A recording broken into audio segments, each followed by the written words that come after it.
ایک جوان کہتے ہیں بڑا گنہگار تھا، ایران کا رہنے والا ہوتا ہے جوان دوستیوں کے چکر میں، تو ایسا ہی جوان تھا دوستوں میں، پرائیویسیز میں اور ان چیزوں میں پڑا۔ جو والدین نے زیادہ پوچھنا شروع کیا، اس کو پتا تھا اب گھر میں تو یہ میں کام نہیں کر سکتا، نشے کا عادی ہو چکا تھا، تو اس نے ماں باپ کو چھوڑا۔ کہتا میں اتنا بد اخلاق تھا، جب غصہ آتا تھا تو کبھی کبھی ماں کو بھی مارتا تھا، باپ کو بھی۔ جب نفس کی حکمرانی ہو جائے نا بندے پر تو ظالم بھی بن جاتا ہے۔ کہتا الگ میں نے فلیٹ لیا، ایک گاڑی تھی، میں اس سے مسافر اور پیسنجرز اٹھاتا تھا۔ ایران میں جو دن میں کمائی ہوتی تھی، رات کو نشہ، گناہ، فحاشی۔ کہتے محرم کا مہینہ شروع ہوا، ایام محرم آئے، 6 دن گزر گئے، میرے دوست نہیں آئے۔ میں نے فون کیا کیوں نہیں آئے؟ انہوں نے کہا کہ مصیبت کے دن ہیں، ایام ازاں ہیں، ہم گنہگار ہیں لیکن کم از کم 10 دنوں میں ہم احترام کرتے ہیں۔ تو کہتا میں غصے سے دوستوں کو آنے کی ضرورت نہیں ہے، میں نے گاڑی نکالی اور راستے کو جا رہا تھا، مسافر اٹھاتے اٹھاتے رات بہت لیٹ ہو گئی تھی۔ راستے پہ ایک میں نے لڑکی کو کھڑا ہوا دیکھا، اسے میں نے گاڑی میں بٹھایا، کہاں جانا ہے؟ سیدھا جانا ہے۔ آگے چلتا گیا، اچانک نفس نے غلبہ کیا، گناہ نہیں کیا تھا اتنے دنوں سے، ذہن میں خیال آیا کہ خاتون گاڑی میں ہے، نیت گناہ کی۔ گاڑی کو میں نے موڑا، یہ جوان بچی محجب کہنے لگی کہاں جا رہے ہو؟ مجھے تو سامنے جانا ہے۔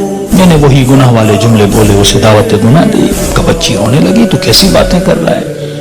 اس نے کہا میں نے تو ارادہ بنا لیا ہے۔ کہتا مجھے واسطے دینے لگی، اب اکیلی خاتون کیا کرے، اسپیڈ سے میں گاڑی چلا رہا ہوں، دروازے لاک ہیں۔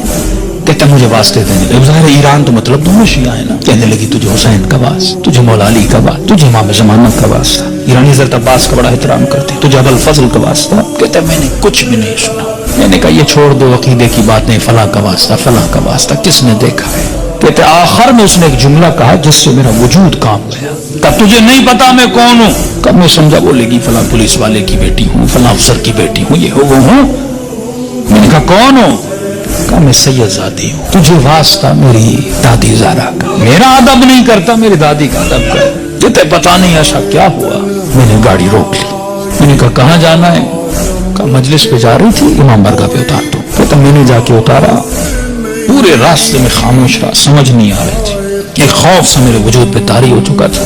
کہتا یہ خاتون گاڑی سے اتری اور جب جانے لگی تو مجھے کہنے لگی کہ اے جوان، میں مجلس میں جا رہی ہوں، تیرے لیے دعا کروں گی، تو گناہ کرنے پہ آتا تجھے کون روکتا؟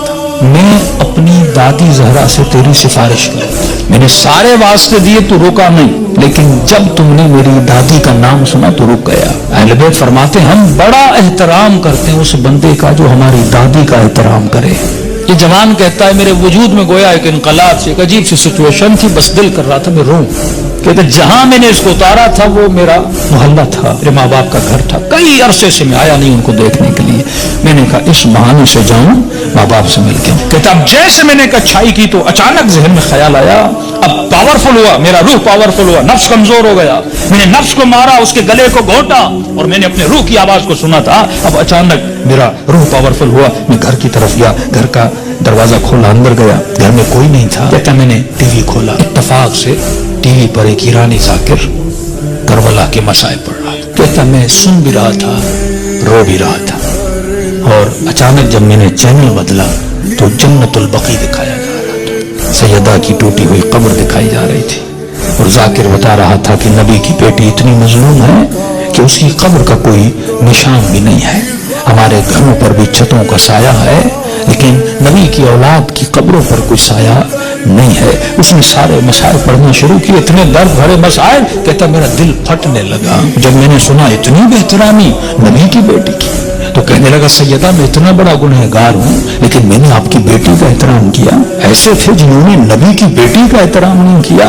کہتا اب جب رونے لگا تو مجھے اپنے گناہ، اپنی خطائیں، اپنی بدکاریاں سب یاد آنے لگی، جتنی میری اندر کی کثافتیں تھی گویا کسی نے سامنے لا کر کھڑی کر دی تھی۔ اب میں رو بھی رہا تھا، اللہ سے معافیا بھی مانگ رہا تھا، اتنے میں میری ماں گھر آئی، جس ماں کو مارتا تھا۔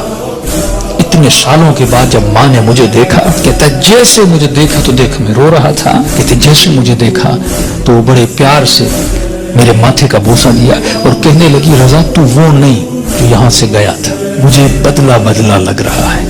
میں نے رو کر کہا کہ اماں مجھے سیدہ نے بدل دیا۔ کہتے معافی مانگنے لگا، ہاتھوں کا بوسہ لیا، ماں کے قدموں پہ گرا کہ اماں مجھے معاف کرنا، میں بہت برا تھا۔ جب میں زیادہ رونے لگا تو ماں نے کہا بیٹا یہاں نہیں رو،